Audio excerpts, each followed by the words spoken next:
Vous êtes-vous déjà demandé pourquoi un violon classique, comme un Stradivarius par exemple, coûte des millions de dollars? Il peut être reproduit avec une précision micrométrique grâce à des équipements modernes. Mais aucun expert ne reconnaîtra jamais une telle copie. Imaginez maintenant, on vous dit que Stradivarius fabriquait ses violons à partir d'épicéas et d'érables ordinaires. Pourtant, le son de ces instruments reste irréplicable depuis 300 ans. Et ce, alors que nous disposons de microscopes électroniques, de spectromètres et même d'imprimantes 3D. Toute notre vie, on nous a raconté la belle légende des maîtres géniaux de Crémone, du vernis secret et des proportions magiques. Mais personne ne pose une question simple. Comment un homme du XVe siècle, sans instrument de mesure précis, a-t-il pu créer ce que des instituts scientifiques entiers ne peuvent reproduire aujourd'hui? La musicologie officielle affirme que tout est une question de bois, du climat du petit âge glaciaire et, bien sûr, du savoir-faire. Mais pourquoi alors les violons modernes, fabriqués avec le même bois, du même âge, sonnent-ils si différemment? Examinons la construction d'un piano à queue. 230 cordes tendues créent une tension totale de 20 tonnes. Le cadre métallique doit supporter cette tension monstrueuse et la caisse en bois doit résonner sur des fréquences allant de 27 à 4186 Hz. Ce n'est plus un simple instrument de musique, c'est une structure d'ingénierie de précision. Théoriquement, il était impossible de le créer au début du XVIIIe siècle sans les connaissances modernes en physique et en sciences des matériaux. Mais le premier fortepiano de Bartolomeo Cristofori date de 1709. C'est une époque où même la machine à vapeur n'existait pas encore. Ce que je vais vous montrer maintenant pourrait bouleverser votre perception non seulement des instruments de musique, mais aussi du niveau réel des technologies d'une civilisation antédiluvienne. Laissons de côté les contes romantiques sur les génies autodidactes et activons la froide physique du son. Le violon Stradivarius possède des fréquences de résonance uniques qui façonnent son timbre inimitable. C'est le résultat non seulement de la géométrie de la caisse, mais aussi de la structure interne du bois au niveau cellulaire. La science moderne a prouvé que la densité des cernes, la disposition des vaisseaux et même l'orientation des fibres de cellulose, tout cela influence le son. Pour prendre en compte tous ces paramètres lors de la création d'un instrument, il faut des modèles informatiques et une analyse au niveau moléculaire. Mais Antonio Stradivari a travaillé entre 1680 et 1730. Il n'avait même pas de microscope, sans parler des spectro-analyseurs.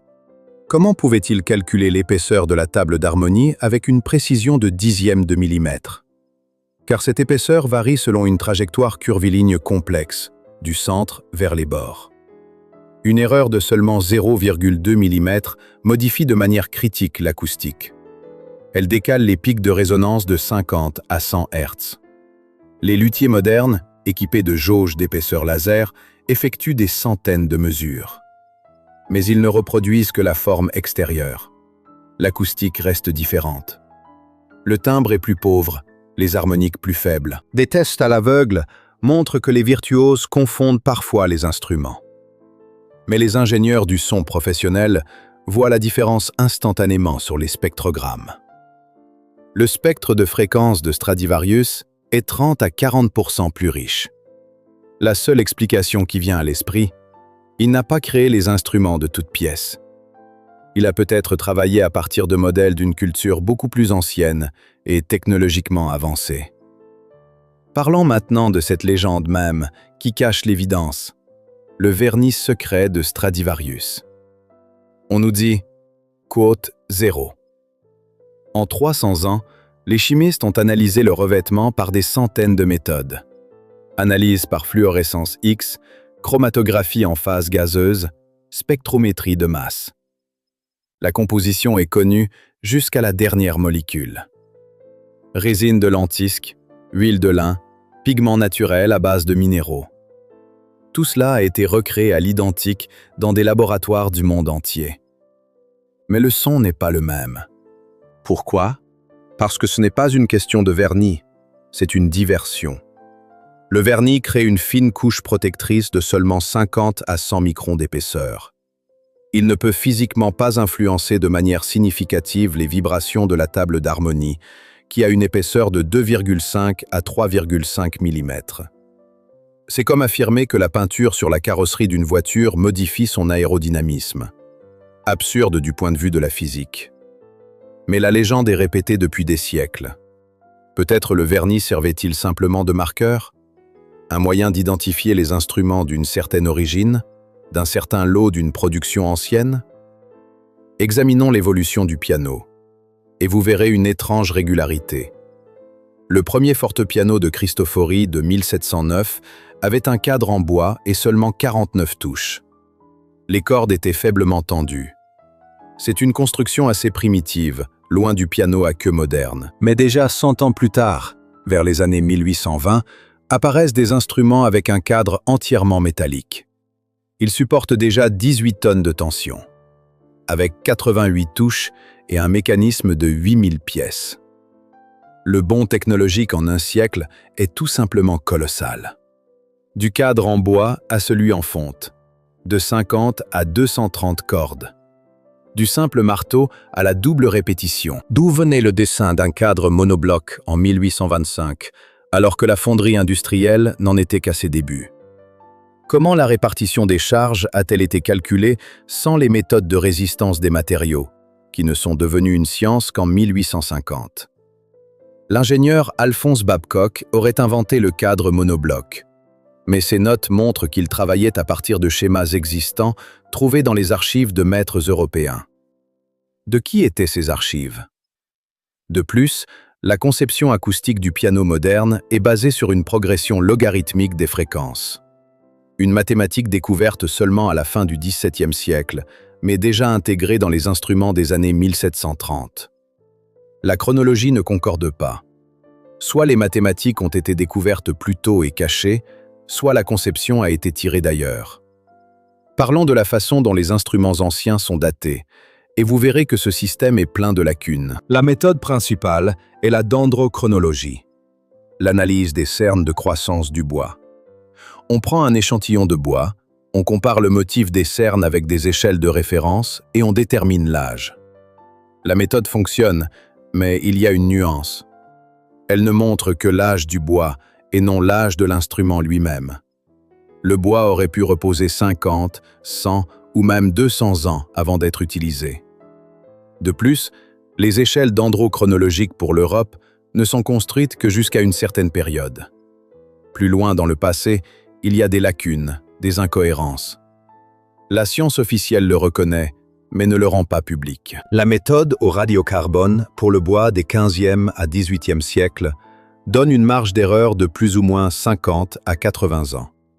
Autrement dit, elle est inutile pour une datation précise. Il ne reste qu'à se fier aux étiquettes à l'intérieur des instruments. Mais qui aurait pu empêcher de recoller une étiquette ou de la falsifier? Il existe toute une industrie de la falsification, et les experts se trompent régulièrement. Il est possible que la plupart des instruments anciens soient bien plus vieux que ce qu'indiquent les étiquettes, simplement rajeunis sur papier pour s'intégrer dans la chronologie officielle. Il existe des cas documentés où des instruments anciens présentent des propriétés acoustiques qui contredisent la physique moderne. Le violon Stradivarius, cote 1 de 1716, a une fréquence de résonance qui amplifie les harmoniques dans une gamme inaccessible aux nouveaux instruments. Des physiciens du Massachusetts Institute of Technology ont mené une série d'expériences en 2008. Ils ont enregistré les vibrations de la table d'harmonie avec un vibromètre laser d'une précision nanométrique. Le résultat a été choquant. Le bois ne vibre pas comme il le devrait selon les lois de la mécanique. Des micro-cavités et des canaux ont été découverts à l'intérieur de la structure, comme si quelqu'un avait délibérément traité le matériau au niveau cellulaire. La technologie moderne ne permet pas cela. Le maximum que nous puissions faire est l'imprégnation de polymères. Mais c'est grossier et facilement visible au microscope.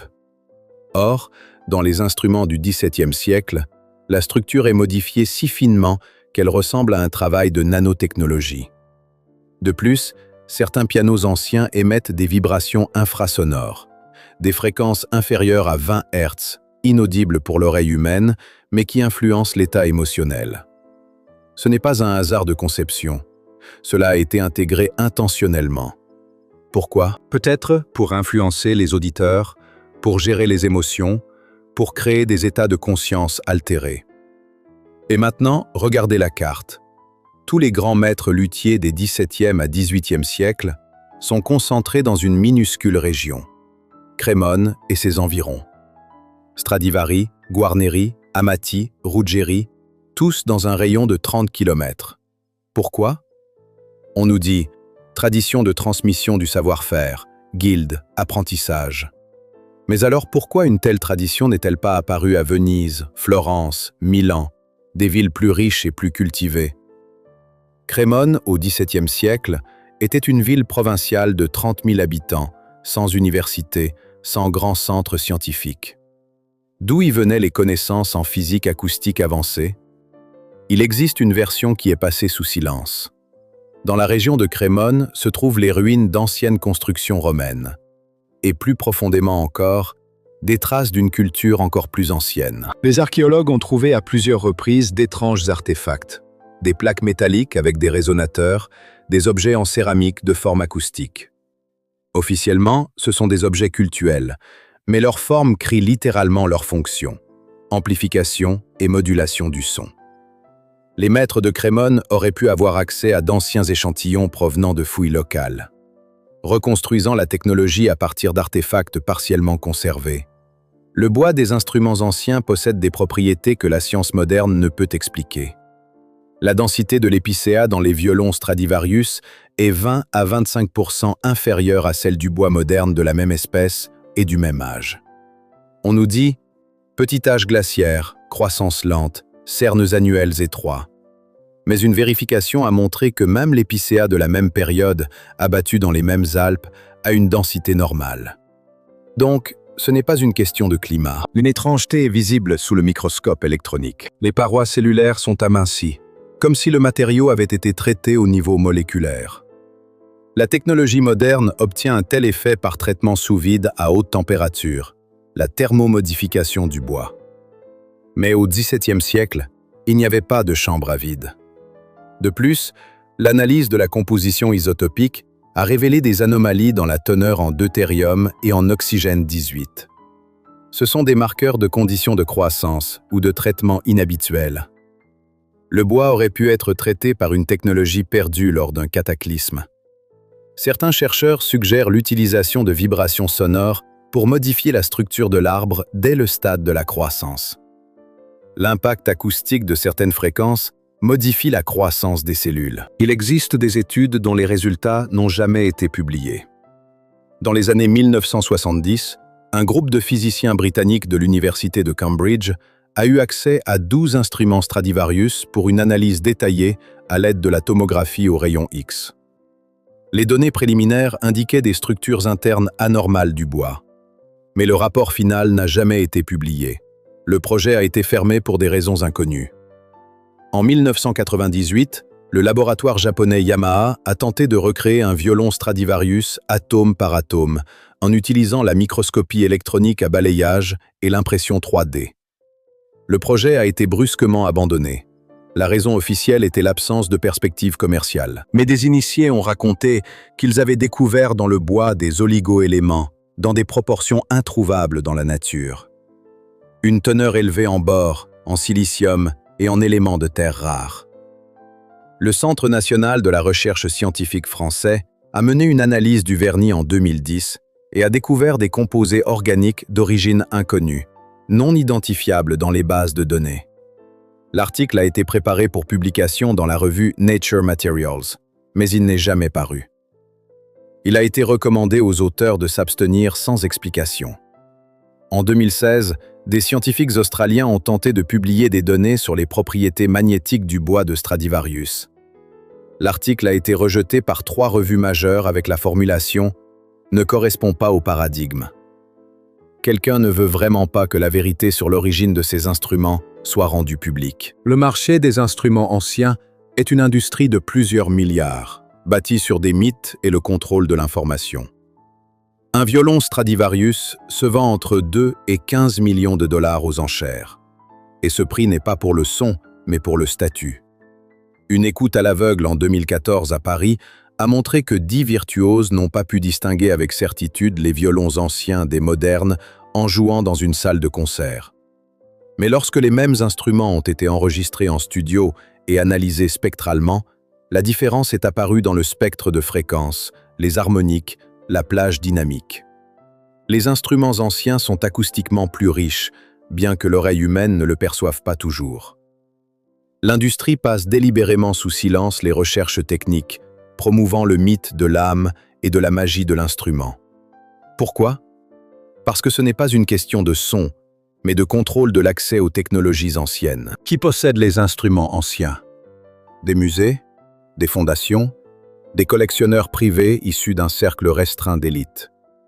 De nombreux violons Stradivarius sont la propriété de dynasties bancaires. Les familles Rothschild possèdent 4 instruments qui n'ont pas été joués depuis des décennies. Ce ne sont pas des instruments de musique, ce sont des artefacts dont la valeur réside dans leur véritable origine. Ils pourraient bien être la technologie d'une civilisation ancienne, et les élites le savent.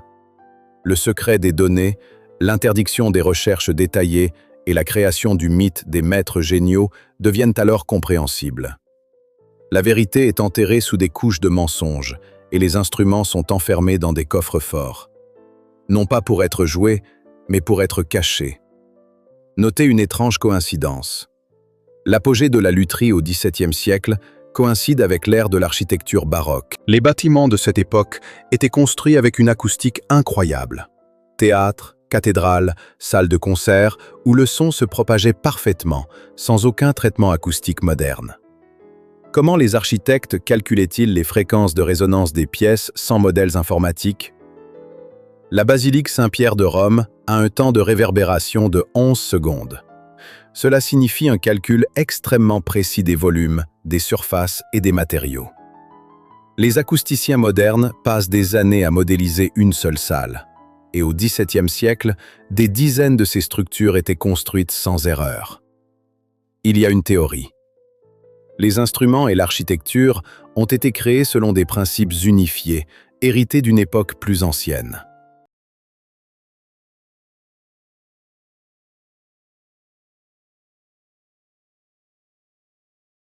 Les parois cellulaires sont amincies, comme si le matériau avait été traité au niveau moléculaire.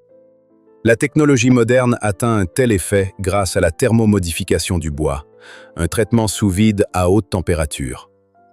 Mais au XVIIe siècle, il n'y avait pas de chambre à vide. De plus, l'analyse de la composition isotopique a révélé des anomalies dans la teneur en deutérium et en oxygène 18. Ce sont des marqueurs de conditions de croissance ou de traitement inhabituels. Peut-être le bois a-t-il été traité par une technologie perdue lors d'un cataclysme. Certains chercheurs suggèrent l'utilisation de vibrations sonores pour modifier la structure de l'arbre dès le stade de la croissance. L'impact acoustique de certaines fréquences, comme on le sait, peut modifier la croissance des cellules. Dans les années 1970, un groupe de physiciens britanniques de l'université de Cambridge a eu accès à 12 instruments Stradivarius pour une analyse détaillée utilisant la tomographie aux rayons X. Les données préliminaires indiquaient des structures internes anormales du bois. Mais le rapport final n'a jamais été publié. Le projet a été clos pour des raisons inconnues. En 1998, le laboratoire japonais Yamaha a tenté de recréer un violon Stradivarius atome par atome, en utilisant la microscopie électronique à balayage et l'impression 3D. Le projet a été soudainement abandonné. La raison officielle était l'absence de perspective commerciale. Mais des initiés ont rapporté que des oligo-éléments avaient été découverts dans le bois dans des proportions introuvables dans la nature. Une teneur élevée en bore, en silicium et en éléments de terre rares. Le Centre national de la recherche scientifique français a mené en 2010 une analyse du vernis et a découvert des composés organiques d'origine inconnue, non identifiables dans les bases de données. L'article a été préparé pour publication dans la revue Nature Materials, mais il n'a jamais été publié. Les auteurs ont été invités à s'abstenir sans explication. En 2016, des scientifiques australiens ont tenté de publier des données sur les propriétés magnétiques du bois de Stradivarius. L'article a été rejeté par 3 revues de premier plan avec la formulation « 0 ». Quelqu'un, semble-t-il, ne veut vraiment pas que la vérité sur l'origine de ces instruments soit rendue publique. Le marché des instruments anciens est une industrie de plusieurs milliards de dollars, construite sur des mythes et le contrôle de l'information. Un violon Stradivarius se vend aux enchères entre 2 et 15 millions de dollars. Et ce prix, semble-t-il, est moins pour le son que pour le statut. Une écoute à l'aveugle, en 2014 à Paris, a montré que 10 virtuoses n'ont pas pu distinguer avec certitude les violons anciens des modernes en jouant dans une salle de concert. Mais lorsque les mêmes instruments ont été enregistrés en studio et analysés spectralement, la différence est apparue dans le spectre de fréquences, les harmoniques, la plage dynamique. Les instruments anciens sont acoustiquement plus riches, bien que l'oreille humaine ne le perçoive pas toujours. L'industrie passe délibérément sous silence les recherches techniques, promouvant le mythe de l'âme et de la magie de l'instrument. Pourquoi? Peut-être ne s'agit-il pas seulement du son, mais aussi du contrôle de l'accès aux technologies anciennes. Qui possède les instruments anciens? Des musées, des fondations, des collectionneurs privés issus d'un cercle restreint d'élite? De nombreux violons Stradivarius sont la propriété de dynasties bancaires. Les familles Rothschild possèdent 4 instruments qui n'ont pas été joués depuis des décennies. Ce ne sont pas de simples instruments de musique. Ce sont peut-être des artefacts dont la valeur réside dans leur véritable origine. Ils pourraient bien être la technologie d'une civilisation ancienne. Et peut-être, les élites le comprennent. Alors l'interdiction de recherche détaillée, la classification des données, la création du mythe des maîtres géniaux deviennent compréhensibles. La véritable connaissance, semble-t-il, reste cachée derrière des couches d'explications habituelles, et les instruments sont enfermés dans des coffres forts. Peut-être les y-garde-t-on non pas pour jouer, mais pour que leurs secrets restent inaccessibles. Notez une étrange coïncidence. L'apogée de la lutherie au XVIIe siècle coïncide avec l'ère de l'architecture baroque. Les bâtiments de cette époque étaient construits avec une acoustique incroyable. Théâtres, cathédrales, salles de concert, où le son se propageait parfaitement, sans aucun traitement acoustique moderne. Comment les architectes calculaient-ils les fréquences de résonance des pièces sans modèles informatiques? La basilique Saint-Pierre de Rome a un temps de réverbération de 11 secondes. Cela signifie un calcul extrêmement précis des volumes, des surfaces, des matériaux. Les acousticiens modernes passent des années à modéliser une seule salle. Et à cette époque, des dizaines de telles structures étaient construites sans erreur. Il y a une version. Les instruments et l'architecture ont été créés selon des principes uniques, conservés d'une époque plus ancienne. Les cathédrales d'Europe sont construites sur les sites de structures encore plus anciennes. L'archéologie le confirme régulièrement. Lors des restaurations, on trouve des fondations faites d'énormes blocs dont la technologie de traitement est inconnue. Ces structures antiques pourraient avoir été des dispositifs acoustiques, des résonateurs, des amplificateurs, des convertisseurs de fréquences sonores.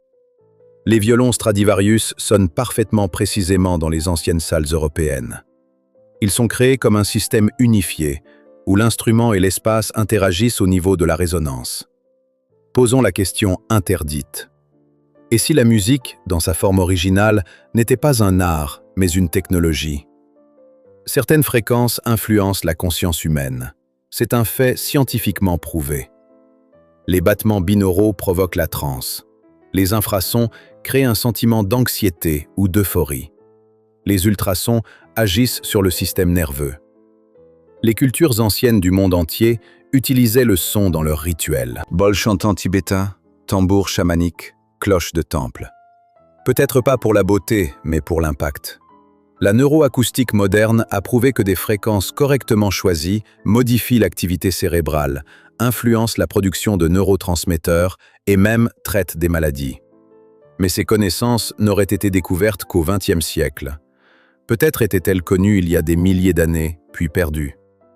Les instruments Stradivarius génèrent des harmoniques dans des gammes qui coïncident avec les fréquences de résonance du cerveau humain. Ondes alpha 8 à 12 Hz, ondes θ 4 à 8 Hz. Coïncidence? Ou un réglage délibéré de l'instrument pour influencer les auditeurs? Les grandes œuvres de musique classique sont écrites selon des rapports de fréquences mathématiques stricts, le nombre d'or, les suites de Fibonacci, la géométrie sacrée. Les compositeurs affirmaient entendre la musique d'en haut. Peut-être se connectaient-ils réellement à un champ d'information, utilisant les instruments anciens comme récepteurs.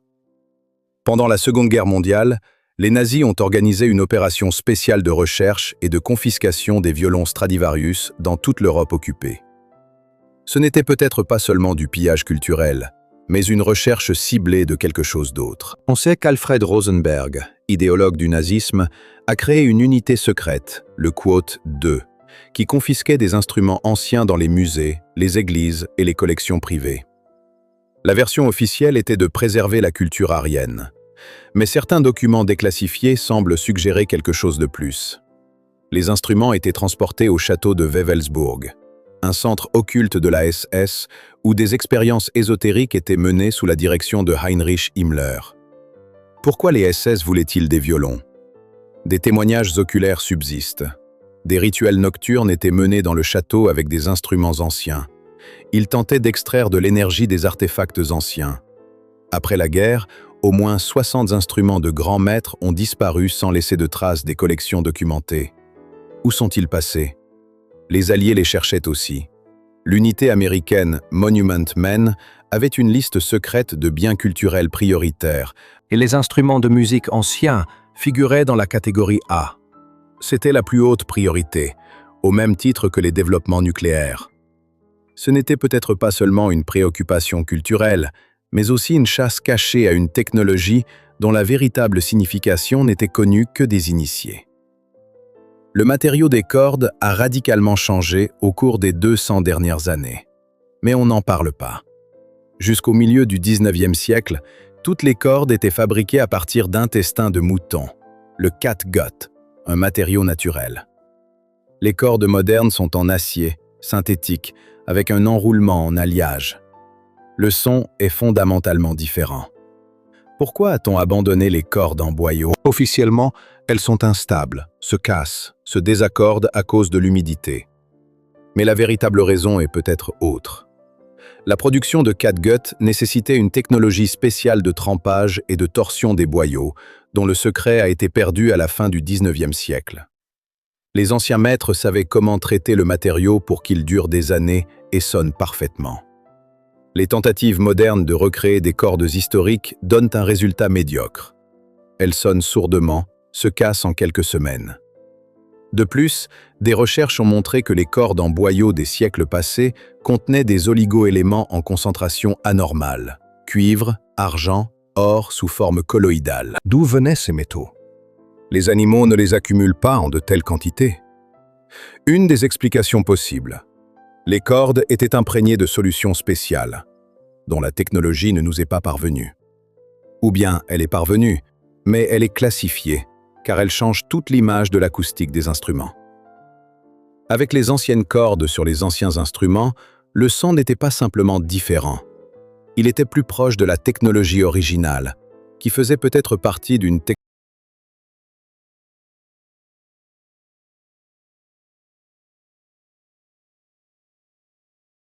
Mais l'archet n'est pas qu'un simple bâton avec des crins. C'est peut-être la deuxième moitié de toute la technologie. L'archet moderne a été inventé par François Tourte en 1785. Il se distingue par sa forme courbée, son poids d'environ 60 grammes et un point d'équilibre particulier. Avant lui, les archets étaient droits ou même courbés dans le sens inverse. Pourquoi la forme a-t-elle changé? On nous dit « pour un meilleur contrôle ». Mais peut-être que la vraie raison est ailleurs. Les anciens archets produisaient un son spécifique que les nouveaux ne reproduisent pas. Les musiciens jouant avec des archets baroques remarquent souvent un effet étrange.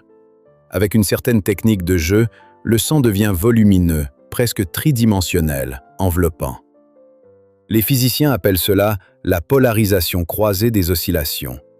Un phénomène découvert seulement au XXe siècle, mais qui semble déjà intégré dans la conception des anciens archets.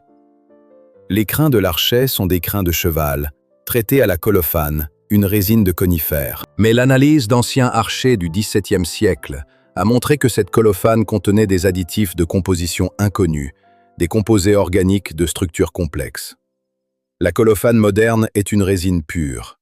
L'ancienne, semble-t-il, était un composite, augmentant la friction et créant des harmoniques supplémentaires.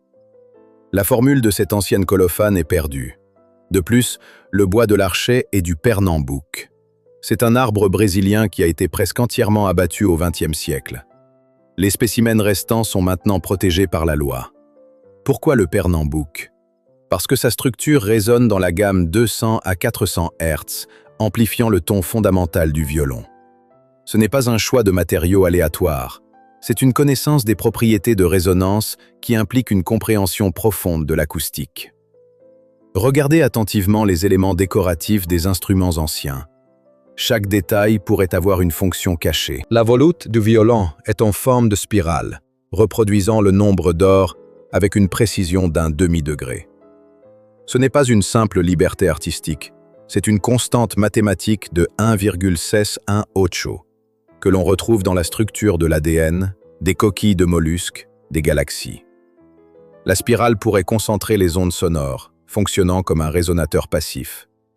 Les ouïes en forme de F sont identiques aux proportions de la cochlée de l'oreille interne, l'organe de Corti. Les bioacousticiens modernes ont prouvé que cette forme est optimale pour la perception des fréquences de 24 à 4000 Hz, où se trouve le maximum d'intelligibilité du son. Comment les maîtres du XVIIe siècle pouvaient-ils connaître l'anatomie de l'oreille interne, décrite seulement en 1851? Sur les pianos des XVIIIe et XIXe siècles, on trouve des incrustations avec des motifs géométriques, pentagrammes, hexagrammes, mandalas.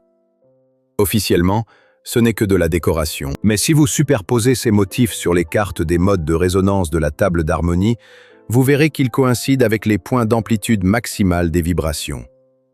Ce ne sont peut-être pas des ornements, ce sont des schémas visuels de la distribution d'énergie dans le matériau. Sur la face interne des tables d'harmonie, on trouve des marques brûlées que les maîtres appelaient quote 1. Des cercles, des triangles, des croix. La forme de ces signes est identique au schéma moderne d'ondes stationnaires dans les résonateurs. La géométrie sacrée n'est peut-être pas du mysticisme, mais de la physique appliquée des processus ondulatoires, codés en symboles. Et maintenant, une information que l'on ne vous donnera certainement pas à l'école de musique. Les civilisations anciennes auraient pu utiliser le son comme arme. L'Ancien Testament décrit comment le son des trompettes a détruit les murs de Jéricho. Ce n'est pas une métaphore. C'est peut-être la description d'une destruction par résonance. Les ingénieurs modernes ont prouvé que si l'on dirige un son d'une certaine fréquence sur un mur de pierre, on peut provoquer une résonance entraînant des fissures et un effondrement. La fréquence dépend de l'épaisseur et du matériau. Pour des murs de 3 à 5 mètres d'épaisseur, c'est 50 à 80 Hz, la gamme des trompes de basse. Dans l'épopée indienne ancienne Kurt II, une arme appelée Brahmastra est décrite, qui émettait un son terrible et détruisait des armées. Les textes tibétains mentionnent des moines qui détruisaient des rochers avec le son de cors et de tambours. Ce ne sont peut-être pas des contes de fées, c'est peut-être la description d'une technologie de destruction acoustique. En URSS, dans les années 1960, des armes infrasoniques ont été développées. Des générateurs de fréquences de 5 à 10 Hz, provoquant chez les gens panique, nausées, perte de contrôle corporel. Le projet a été officiellement abandonné en raison du danger pour les opérateurs. Mais la technologie elle-même pourrait exister. Et maintenant la question. Les anciens corps géants de 3 à 5 mètres de long trouvés au Tibet, dans les Alpes, en Scandinavie, sont-ils des instruments de musique ou des armes acoustiques? Leur fréquence de résonance de 15 à 30 Hz est de l'infrason. Si une centaine de ces trompes sonnent en synchronisation, elles peuvent créer une onde de choc capable d'agir sur une distance d'1 kilomètre. Il est possible que les instruments de musique aient été à l'origine une technologie à double usage, pour les rituels et pour la guerre. Le contrôle du son est, peut-être, le contrôle de l'énergie, le contrôle de la conscience, le contrôle de la matière. Parlons maintenant de la manipulation la plus cachée du XXe siècle, le changement de diapason musical. Avant 1939, il n'existait pas de norme d'accord unique. Chaque pays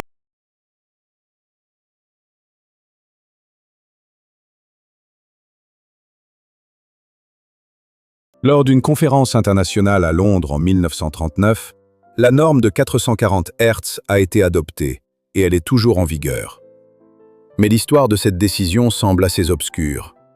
L'initiative est venue de la British Broadcasting Corporation, BBC, et de la fondation Rockefeller, qui a parrainé les recherches.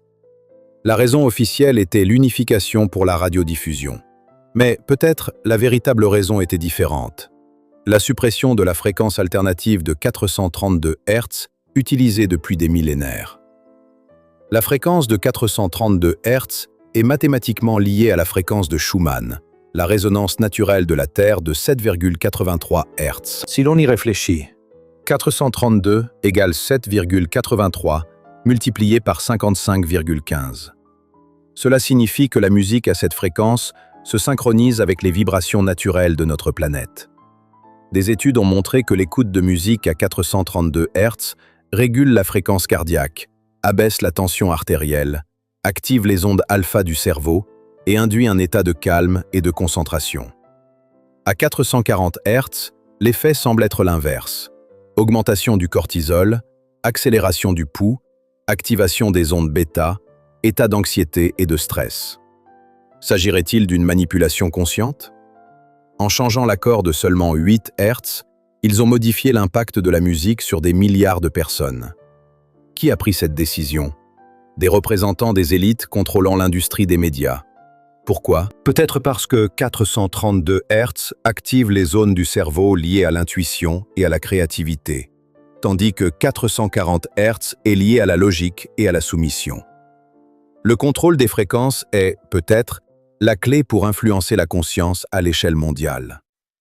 Il existe des mentions d'instruments de musique qui ont disparu sans laisser de traces et dont on préfère ne pas se souvenir. Des manuscrits médiévaux décrivent l'organum hydraulicum, un orgue hydraulique de taille colossale, produisant des sons d'une telle puissance qu'il faisait trembler les murs des châteaux. Le principe de fonctionnement n'est pas clair. Aucun exemplaire n'a été conservé, bien qu'il y ait des centaines de mentions. Les chroniques arabes des Xe à XIIe siècles décrivent un luth mécanique qui jouait seul, sans musicien, reproduisant des mélodies complexes. Un automate 1000 ans avant vos cançons. Les textes anciens indiens mentionnent la vina divine, un instrument dont le son guérissait les maladies et prolongeait la vie. Où sont ces instruments? Détruits, perdus, cachés? Dans les archives du Vatican, dit-on, sont conservées des descriptions de machines musicales de l'époque de l'Empire romain. Des dispositifs qui généraient des sons sans cordes ni membrane, uniquement par la résonance de l'air dans des labyrinthes complexes de tubes.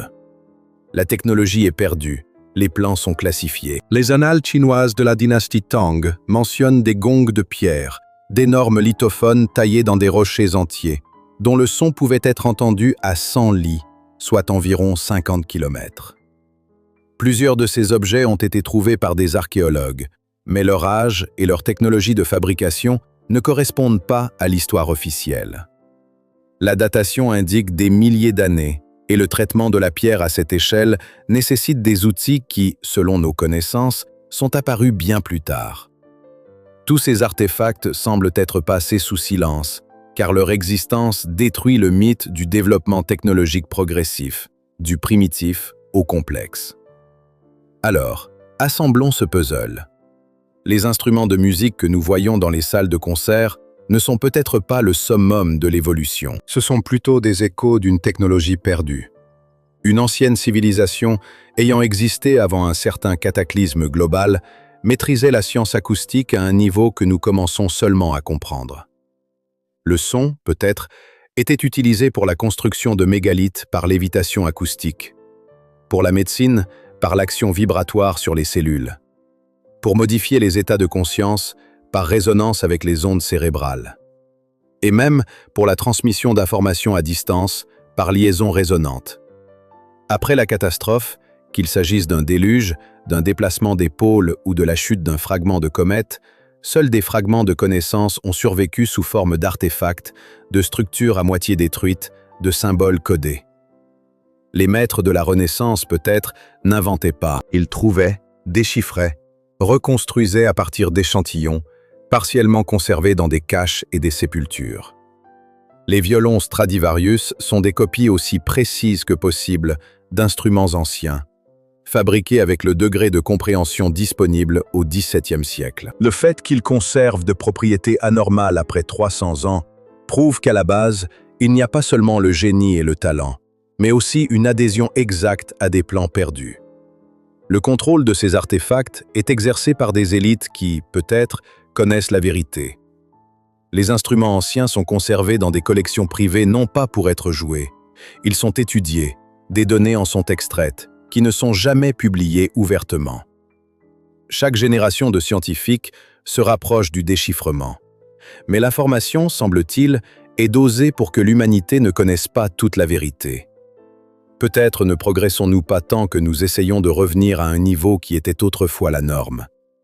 Le son est la clé pour contrôler la réalité.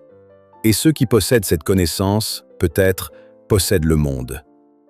Abonnez-vous, partagez cette enquête avant qu'elle ne soit supprimée. Écrivez dans